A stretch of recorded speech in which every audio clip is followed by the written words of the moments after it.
Hello everyone, welcome back.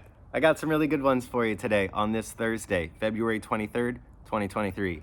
A lot's been going on inside the markets, economy, geopolitics, so let's jump right into it, shall we? Markets. The three major US stock indices all came up modestly today, nothing crazy. Broke about a 5-day losing streak. We've been seeing the 10-year yield this last 5 days to a week or so, kind of coming up from 3.5% to 4%. And whenever the 10-year yield starts to rise, it means money is leaving the bond market, creates a little bit of debt market instability, and then stocks begin to sell off. Been seeing that a little bit. However, today, bond yields came down a little bit. The 10-year yield sitting at about 3.8% right now. If yields can move lower over the next few days, I would say risk asset prices like the stock market, Bitcoin, oil, gold will move higher. And if this 10-year yield like spikes tomorrow to 4% or above that, I would say we're not done selling off, and some of these risk assets are going to fall under a lot of pressure. So keep an eye on that 10-year yield, keep an eye on interest rates and the dollar. That's going to kind of be your key to unlock the direction of risk assets. In the meantime, you have high inflation, sticky inflation. Did a supercut. You should check out my last video. If I say sticky inflation one more time, I'll probably throw up everywhere. So, we get it. Inflation is kind of here to stay. We've been saying that throughout these videos for almost a year now, that inflation was going to be persistent. They added 40% to the money supply in 2020, okay? Ergo, prices for everything, including your left shoe, are going to go up 40%. If everyone could have just gotten hit to that a few years ago, none of this inflation would be a surprise. And if you're one of those people that's like, oh, well, I know the Fed's going to raise interest rates and continue to raise interest rates to win the fight against inflation, tell me how that's going for you. The Fed showed up to fight inflation with both hands tied behind its back, and it's kicking. And all the Fed would have to do is say, raise capital reserve requirements for banks, raise the interest rate above the inflation rate, and draw our balance sheet down to only $1 trillion. There you go. The inflation problem would be solved, but it's really convenient for them to tell you that there's going to be no inflation in 2020, then tell you that the inflation is going to be transitory, then tell you that it's not transitory but it's peaking, then tell you that it hasn't quite peaked yet, then telling you, don't worry, it's about to fall. Oh, I guess it didn't fall. This entire time, they are just inflating away the debt, okay? And so I think the crash callers and deflationists who've been saying, look, these markets are way, way, way overvalued. And believe me, I couldn't agree more. They're getting very frustrated, though, because the purchasing power of the dollar just continues to get incinerated. And that goes for really any government-issued fiat currency, because as the dollar maintains its position on the top of the fiat global Ponzi, that just makes inflation for all the other currencies below it worse. So really no escape except into risk. Bitcoin, gold, oil, stock market, that should provide you with some protection against an imploding currency. And I know that you're saying, no, because the worse inflation gets, the more it squeezes the profit margins of these companies, the more they see wage push inflation, and eventually stock prices have to start to come down because inflation's gotten too out of control. I am not in that camp. The more money that they print, the more they expand their balance sheet, the more they jawbone about raising interest rates, but only do it about 25 or 50 basis points at a time, the higher these markets go. And that's not by accident, because it's requiring more and more weaker and weaker dollars to buy the same share of Home Depot, the same share of Nvidia. I mean, Home Depot just, this is a headline today. Home Depot invests $1 billion into their workers to get their wage up to $15 an hour. Okay, and Home Depot's share price is $300. And at $15 an hour, you're gonna have to work for 135 hours to get 1 ounce of gold. When in 1970, you could have worked a minimum wage job, 35 hours a week, and got 1 ounce of gold a week. That equivalent today would be $2,000. So unless you can find me a minimum wage job to do for $2,000 a week, I think that's going to become increasingly difficult as time goes on. You're able to use your wage, which is not keeping up with the price, with the rate of inflation. So you're using this wage that in real terms gets weaker and weaker and weaker to buy less and less and less of these risk assets. So Home Depot wants you to come in, apply, make essentially a slave wage, and then turn around and buy like half a share of their company. The problem is I don't see this trend reversing. The Fed would have to raise interest rates so much more, roll off their balance sheet. I mean, we'd really need to see the Fed induce a recession. But all these people out here saying the hard landing's coming because the Fed's going to induce a recession. Okay. I'm waiting. We might see a recession like we did in 1974, so a very blip, quick spell of deflation. But what happened between 1975 and 1980? Total blow off, worst inflation in the dollar ever. $800 gold, $50 silver. I mean, in today's world, that would put Bitcoin at like 500,000, you know what I mean? So we've had periods in the past where inflation's gotten out of control, most notably the 1970s, and that did result in a quick recession in 1974. But then what? We resumed inflating away the currency, driving up asset prices, destroying social upward mobility, and gutting the middle class. So I think we're not on the verge of a Fed hard landing where the lagging effects of all this interest rate hikes hits and then we go into this horrible deflation. I think we're on the verge of a crack up boom where everybody and their mom realizes that the Fed's going to always keep the interest rate well below the inflation rate, and it's going to scare people into things like gold and oil and NASDAQ and Bitcoin because the dollar is just not a position. It's not a viable position. We're not at that point yet. We have enough deflationists out there right now like Michael Burry, Larry Summers, Jim Rickards, Robert Kiyosaki to kind of put a little bit of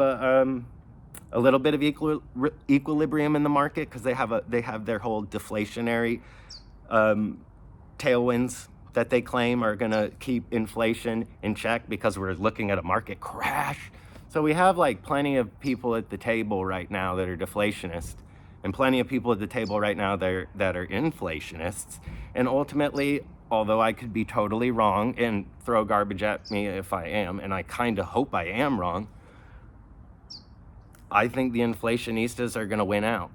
And I think the Fed has overdone it, and we're going to end up having a scenario where inflation just remains elevated for years and years on end. Maybe sometimes these asset prices come down 20% off of their all-time highs, but then, you know, we have a Fed plunge protection team, and they're always going to come back. They're always going to weaken the dollar. I mean, if we went into a deflationary death spiral today, the Fed would just come out in a few days and cut interest rates. And if we were to start cutting from here, that'd be rocket fuel for inflation and completely decimate the currency. So I could totally be wrong. I kind of hope I am. Leave a comment if you think I am. I welcome civil discourse and disagreement. I think it's how we're going to ultimately move the ball forward and make ourselves better. You know, I'm certainly not too old to learn something new. And, you know, we're just going to keep carrying on with the plan of life. But I do not fear deflation. I do not think the stocks market is going to crash this year. I do not think oil is going to crash. I do not think cryptos are going to roll back over and begin crashing again. I believe onwards and upwards, we're in a new business cycle. We're not in a new credit cycle. We're going to have to print more and more money in perpetuity just to remain where we are, never mind additional growth and productivity. And that's just going to keep us adding more to the Fed balance sheet, adding to the money supply, and keeping rates far below the inflation rate. The inflation rate right now is probably like 10%. The Fed funds rate is at 5%. Negative real rates, 5% right there. That alone allows risk assets for the year to go up about 5% in the vacuum of space, you know, all things being equal. So yeah, crazy stuff. Inflation remains the most insidious tax of them all. It's here to destroy your wage, destroy your savings. And in the meantime, as the bank destroys the currency, you know, you might consider doing what Mr. Bank Manager wants, which is running into risk assets. So, it's almost like damned if you do, damned if you don't. I know these markets are overinflated, but that's kind of the status quo. That's kind of like the MO for these Keynesians ever since I graduated high school anyway in 2008. So I've never seen a positive yield on a savings account in my entire adult life. And then we have these deflationists out here saying, don't worry, housing's going to crash. What? Crash 30%? Because that wouldn't be very much. That would probably put us where we were in 2020. So, 50%, now we're talking, but I think that would be a good thing, ergo, we're not going to get it. I would love to see free markets and flexible prices. I'd love to see mean reversions in some of these bubbles because I'm young enough to come back from it. And I know inflation can really destroy things, but I'm also smart, hip enough. I said smart enough. I'm not that guy, but I'm hip to the games that these central bankers continue to play on end. Oh, we're getting inflation under control. Nothing's changed, okay? If they wanted to fix inflation, they could have done it a year ago. This is all engineered by design. So be careful with those crash callers out there, okay? Telling you like, oh, everything's out of whack, or go, we're gonna crash. In my opinion, crash straight up and decimate the purchasing power of your wage, decimate your savings, and price you out of the markets. That's what I'm more worried about than a crash. But again, I could totally be wrong. Moving on, geopolitics. Oh my gosh, we have a lot of saber rattling right now between Joe Biden and Vladimir Putin.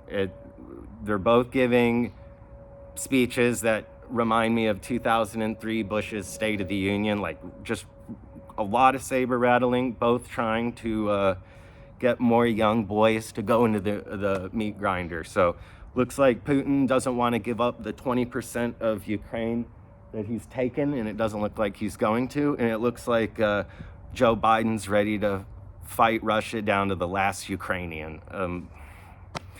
At no point in these videos have I ever said the war in Russia and Ukraine was going to stop or things were going to de-escalate. From the get-go, I said this allows both power structures to print unlimited cash. I would expect them to draw these wars out as long as possible. And now it looks like this has been World War III the entire time. The battle space looks to be expanding, and I'm sure those F-16s are already signed. So we're really just waiting now for Ukraine to start receiving some F-16s. Looking at an air war, Putin, talking up his nuke arsenal. I mean, this is getting pretty out of control. So a little bit concerned there. Yeah. Got the Chinese spy balloon dramas kind of calmed down, but kind of monitoring that. Personally, I think a balloon like that could be pretty easily outfitted with an EMP payload. And they set off that EMP. It's not a nuclear explosion, but it shuts down the grid. Any cell phone, unless it's a very old car, your car won't even start. Your TV won't turn on. Everything will be fried unless you kept like radios in Faraday cages or something. You look up Faraday cage, there's a little nugget for you. So if you wanted to EMP proof something, you put it in a Faraday cage. Reason I think our enemies might resort to EMP is you don't get really a lot of nuclear fallout and you keep the infrastructure intact, but you just completely destroy the economy. Could go nuclear though. If it does, and you live in a densely populated area, I think the beginning of a nuclear war would be a lot of counter force. So it'd be a lot of like tactical nukes against rival military bases. I think you'd have a little bit of heads up to get out of there before the nuclear war went to counter value, where they're just trying to hit population centers and infrastructure. But you can't take counter force and counter value nuclear strikes off the table right now, which is kind of freaky. But ultimately, I don't think we're going to resort to a nuclear holocaust. But we are poking a nuclear superpower, and so maybe wishful thinking on my part, but I really hope things do de-escalate war-wise. I despise war, but we have to be realistic, and it looks like this battle space is going to continue to spread. if a nuclear war does happen, you're going to want to get away from the fallout as well. So, gosh, it would create a really big mess. It wouldn't destroy humanity. The estimates for the simulations are like 700, 200 million dead. That still leaves the other like 7 billion people on the planet. But they would have to deal with a couple years of, broken supply chains, nuclear winter. My point is, though, it wouldn't necessarily be the end of humanity. It would just be a horrible, horrible, horrible, horrible tragedy.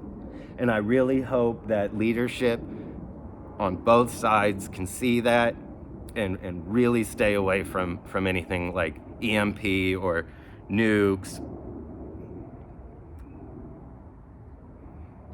It'd be crazy. It'd be absolutely crazy. So as far as the nuclear arsenal that we have our nuclear triad, which is the submarines, the bombers, and the missile silos. The Russians have submarines, missile silos, bombers, and mobile IMDB. So that they can, it's crazy. Basically, if they started to get attacked and a nuclear war begun, the silos would blow each other to bits with really good accuracy. So silos in America, Midwest, and then silos all over Russia. Those would just launch, and you definitely want to get your payload out, use it, or you lose it. So they're going to launch everything. It's going to blow up each other's silos. And then you're going to have the submarines, surface, fire.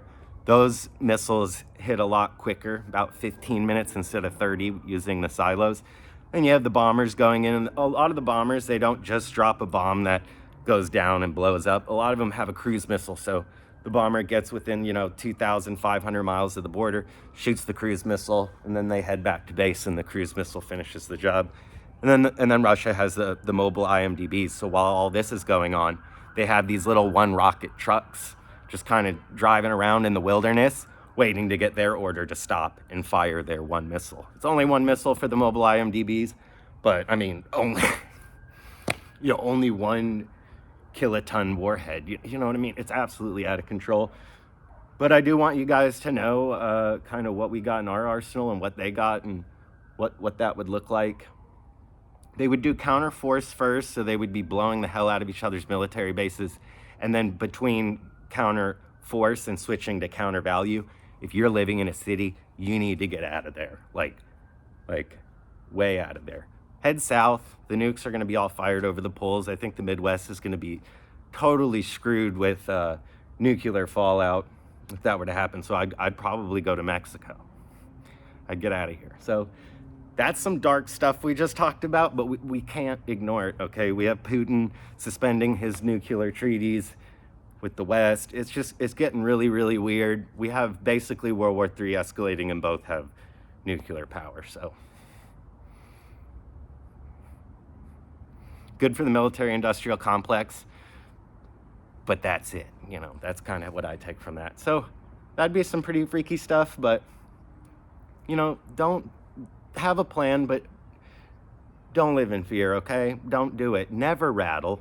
One of the reasons that I do these videos in the backyard, in just kind of this environment, instead of a, dank and dark little dungeon with a bunch of charts, is this is the ultimate environment to just never rattle, and keep a clear head. And it allows you to just kind of frame your thoughts and not be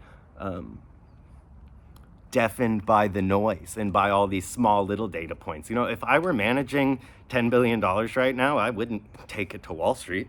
I'd go out to an island. I would want to be as far away from the market and the noise as I could to make the best, most rational possible decisions I could make with just the clearest head. So, some of the stuff we talk about, this 100,000 foot level stuff, geopolitics, nuclear war, can be a little bit overwhelming, but never rattle. It's never the way.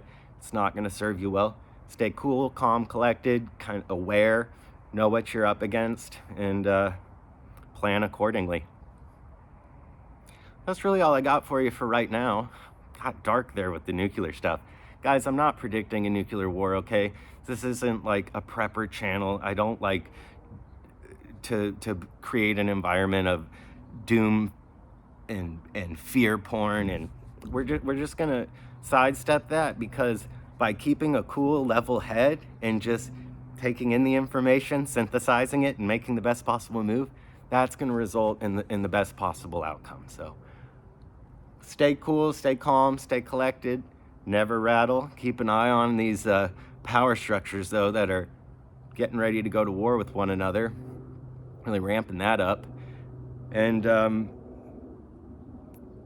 I really hope the Fed raises interest rates high enough to break the back of inflation like Paul Volcker did in the late 70s, but we don't have that Fed. Because with a debt load of $32 trillion and an interest rate of 10%, oh my gosh, you're looking at about $3 trillion a year just in debt servicing.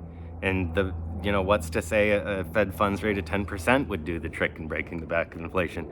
So if the Fed keeps raising interest rates, we're going to end up in a situation where we're using trillions and trillions and trillions of dollars just to service our debt. So I'm not really convinced the Fed's going to keep raising interest rates. I think the market is right to call the Fed's bluff. I think by the last half of this year, we'll be in a position to be cutting interest rates. And that's going to be rocket fuel for asset prices, okay? I don't know about the middle class. I don't know about wages keeping up. I don't know about the dollar and inflation, but I do know the Fed is managing these markets, expanding the money supply, even though they say they're drawing it down, not by a lot. They say they're raising interest rates, but not by a lot.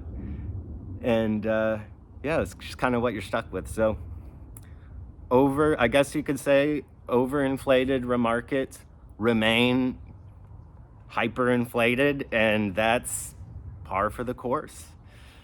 So if any of this changes, though, hey, I'll be the first to come out and let you guys know, and I could totally be wrong. So take it or leave it, I guess.